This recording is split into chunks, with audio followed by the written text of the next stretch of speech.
تازہ ترین ویڈیوز کے لیے چینل کو سبسکرائب کر کے بیل آئیکن اور آل نوٹیفیکیشن پر کلک کریں تاکہ آپ کو ملے ہر اپڈیٹ سب سے پہلے۔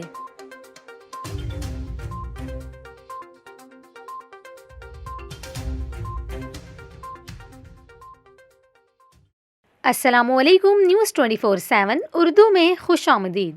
ناظرین، ابھی آپ کو بتائیں ملک کے بالائی علاقوں میں برف باری کے بعد سردی کی شدت میں اضافہ ہو گیا ہے۔ محکمہ موسمیات کے مطابق آزاد کشمیر میں مطلع جزوی آبارآلود ہے، جبکہ پنجاب اور خیبر پختونخوا کے کئی علاقے دھند کی لپیٹ میں ہیں۔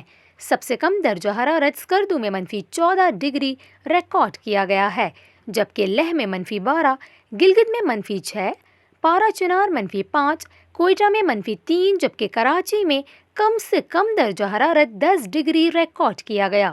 لاہور سمیت پنجاب کے بیشتر اضلاع میں دھند کا راج برقرار ہے۔ دوسری جانب موٹر وے M5 ملتان سے سکھر حد نگاہ میں بہتری کے بعد ٹریفک کے لیے کھول دی گئی ہے۔